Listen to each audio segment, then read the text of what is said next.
ముఖ్యమంత్రి అరవింద్ కేజ్రీవాల్కు Delhi crime branch team నోటీసులు జారీ చేసింది. ఈ మేరకు ముఖ్యమంత్రి సిబ్బంది వివరాలు వెల్లడించింది. దాదాపు 5 గంటల పాటు వేచి చూసిన సీఎం రాకపోవడంతో అక్కడే ఉన్న సిబ్బందికి నోటీసులు అందించడం గమనార్హం. అంతేకాకుండా ఈ నోటీసుపై 3 రోజుల్లోగా సమాధానం ఇవ్వాలని కేజ్రీవాల్ను కోరారు. బీజేపీ ఎమ్మెల్యేలతో బేరసారాలకు పాల్పడ్డారన్న ఆరోపణలతో క్రైమ్ బ్రాంచ్ ఈ నోటీసులు పంపింది. 7 ఎమ్మెల్యేల పేర్లను కూడా వెల్లడించాలని కోరింది. అయితే ఈ నోటీసుపై కేజ్రీవాల్ స్పందిస్తారా లేదా అనేది చూడాలి. బీజేపీపై ముఖ్యమంత్రి కేజ్రీవాల్ చేసిన ఆరోపణలన్నింటినీ క్రైమ్ బ్రాంచ్కు అందజేయాలని ఢిల్లీ పోలీసులు నోటీసుల్లో పేర్కొన్నారు. కాగా క్రైమ్ బ్రాంచ్ అధికారులపై తనకు సానుభూతి ఉందని ముఖ్యమంత్రి అరవింద్ కేజ్రీవాల్ అన్నారు. ఢిల్లీలో నేరాలను అరికట్టడమే వారి పని, కానీ నేరాలను ఆపడానికి బదులు ఇలాంటి డ్రామాలు చేస్తున్నారని ఫైర్ అయ్యారు. అందుకే ఈ తరహా ఢిల్లీలో నేరాలు విపరీతంగా పెరిగిపోతున్నాయని మండిపడ్డారు. ఇదిలా ఉండగా శనివారం ఉదయం కేజ్రీవాల్ ఇంటి ముందు హైడ్రామా నడిచింది. ఆప్ ఎమ్మెల్యేలను బీజేపీ ప్రలోభాలకు గురి చేస్తోందని ఢిల్లీ ముఖ్యమంత్రి అరవింద్ కేజ్రీవాల్ సంచలన ఆరోపణలు చేసిన విషయం తెలిసిందే. దీనిపై దర్యాప్తు చేపట్టిన ఢిల్లీ క్రైమ్ బ్రాంచ్ పోలీసులు శనివారం ఉదయం మరోసారి సీఎం నివాసానికి వెళ్లారు. ఆ ఆరోపణలకు తగిన ఆధారాలు ఇవ్వాలని నోటీసులు ఇచ్చేందుకు పోలీసులు అక్కడకు చేరుకున్నారు. ఈ కేసులో భాగంగా క్రైమ్ బ్రాంచ్ పోలీసులు శుక్రవారం రాత్రి కూడా కేజ్రీవాల్, ఆప్ మంత్రి అతిశీల నివాసాలకు వెళ్లారు. అయితే నోటీసులు తీసుకునేందుకు ఇరువురు నేతలు నిరాకరించినట్లు పోలీసు వర్గాలు తెలిపాయి. దీన్ని సీఎం కార్యాలయ వర్గాలు ఖండించాయి. నోటీసు తీసుకునేందుకు తాము సిద్ధంగా ఉన్నా పోలీసులు వాటిని ఇవ్వకుండానే వెళ్లిపోయారని చెప్పారు.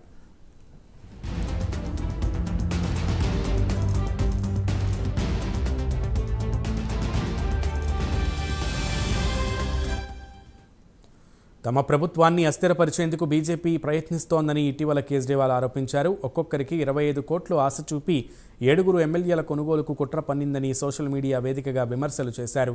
దీనిపై తీవ్ర ఆగ్రహం వ్యక్తం చేసిన బీజేపీ నేతలు ఢిల్లీ పోలీసులకు ఫిర్యాదు చేశారు. దీనిపై క్రైమ్ బ్రాంచ్ దర్యాప్తు చేపట్టింది.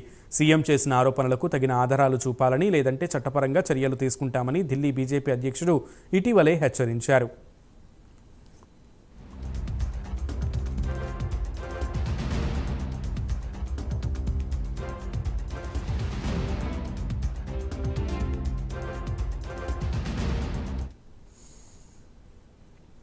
ఇదిలా ఉండగా సీఎంఓ వర్గాల వాదన మరోలా ఉంది. పోలీసులు వస్తూ తమ వెంట మీడియాను కూడా తీసుకువచ్చింది. వారి ఉద్దేశం ముఖ్యమంత్రిని అప్రతిష్ట పాలు చేయడమేనని చెబుతున్నారు.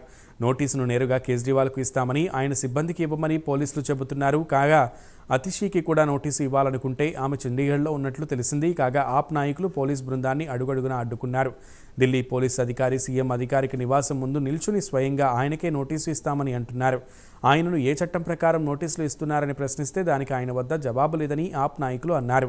ఇక ఢిల్లీ పోలీసుల వాదన ఏమిటంటే, ఒకవేళ సీఎం తమను వేరే ఏదైనా రోజు రమ్మంటే వస్తాం కదా, ఆయన చేసిన ఆరోపణలపై నోటీసులు ఇవ్వడానికి వచ్చామని చెబుతున్నారు ఢిల్లీ పోలీసులు.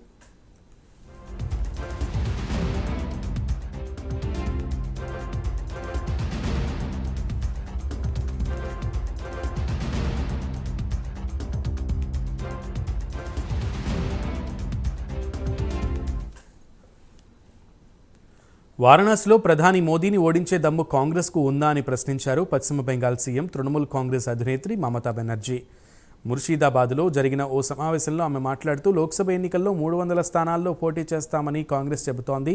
ఈ 300 స్థానాల్లో కనీసం 40 చోట్లైనా గెలుస్తుందన్న నమ్మకం నాకు లేదు. నిజంగా కాంగ్రెస్కు దమ్ము ఉంటే వారణాసిలో ప్రధాని మోదీని ఓడించాలని సవాల్ విసిరారు. వారణాసి అనే కాదు, అలహాబాద్, ఇలా ఒక్కొక్కటి చెప్పుకుంటూ పోతే ఎన్నో చోట్ల గెలవరో చెప్పే దమ్ము కాంగ్రెస్కు ఉందా అని అన్నారు. గత లోక్సభ ఎన్నికల్లో గెలిచిన స్థానాల్లో కూడా ఈసారి కాంగ్రెస్ ఓడిపోతుందని, కాంగ్రెస్ పని అయిపోయింది అని దీదీ అన్నారు. కాంగ్రెస్ నేత రాహుల్ గాంధీ చేపట్టిన న్యాయయాత్రను ఉద్దేశించి మమత స్పందిస్తూ, ప్రస్తుతం కొత్త వేషగాళ్లు ఊర్లు పట్టుకుని తిరుగుతున్నారని, కనీసం ఛాయ్ దుకాణానికి వెళ్ళడానికి ఇష్టపడని వాళ్ళు ఇప్పుడు బీడీ కార్మికులతో ఫోటోలకు పోజులిస్తున్నారని అన్నారు.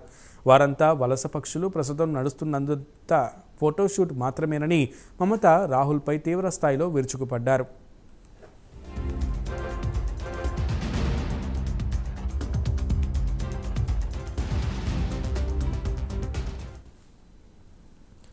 కేంద్ర ప్రభుత్వం నుంచి రాష్ట్రానికి రావాల్సిన బకాయిలను వెంటనే విడుదల చేయాలంటూ మమతా బెనర్జీ కోల్కతాలో ధర్నా చేశారు.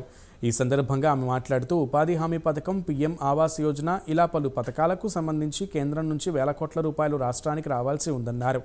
బకాయిలను విడుదల చేయాలంటూ ఇప్పటికే పలుసార్లు విజ్ఞప్తి చేశామని, అయినా కేంద్రం స్పందించడం లేదని దీదీ ఆవేదన వ్యక్తం చేశారు.